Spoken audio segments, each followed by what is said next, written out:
once we really sat down and said, who's going to actually be in this movie? It was these guys. It was these guys. And we never, ever thought we'd get them all. No. Ever.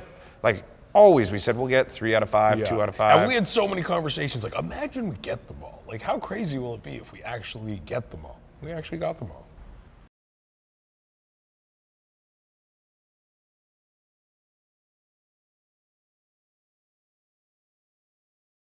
They have really good chemistry. They didn't all know each other that well. It is kind of like it is in the movie. Like, I am the common thread between all the guys. And Jay is the most removed from the group. Jay is the most removed, but even between the guys, they're not all very close, you know. I am the link, just like it is in the movie, pretty much, you know. So that was something that we incorporated, but they were, I mean, they really all seem to, you know, enjoy each other's presence.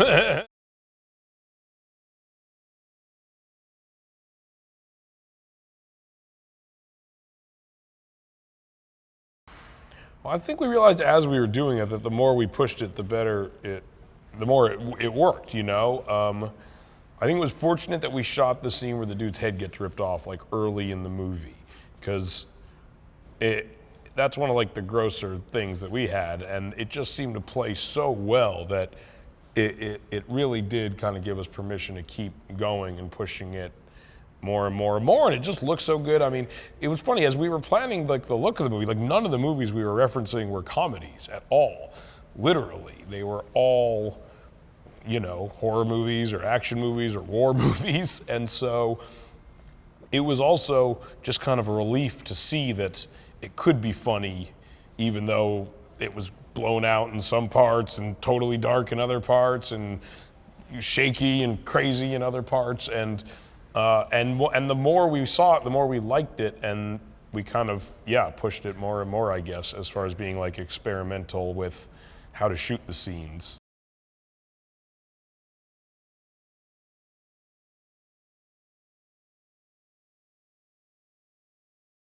One of the biggest conversations we have when making a movie is, like, how will the audience react to this, you know? Not a lot of people do that. You can just tell. We see them not doing it. We're like, what do you think the audience will be thinking at this point? Like, who knows? But, like, we want the audience to kind of have their minds blown by what occurs in this movie. I mean, that was really our goal. Like, we kind of have achieved laughter, and then at times we achieve this thing that's kind of like a combination between screaming and laughter. And that's what I like now, is when people are kind of like half screaming, like they can't believe it, and half laughing, but it's almost more shock and disgust than actual laughter. But that's okay with me.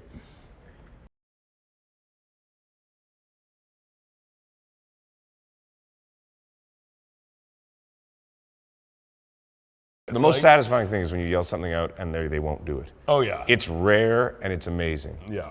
And obviously, like, we can't say what those things were because they wouldn't be able to use this in anything, but it's just so satisfying. Couldn't get Franco. Yeah. There's nothing that guy won't say. But it is fun telling the guys. That's like the one power we have never had on a movie, is to be the guys who are able to just yell stuff out. And we're usually the guys who are writing what to yell out. But we can't just yell it out. We never get to be the guys that actually are like, okay, now say this. Okay, stop, go back, now say this. Okay, stop, now go back and say this. Yeah, when you throw something out and it ruins the scene for a minute because everyone's laughing, that's an extremely satisfying moment. Yeah,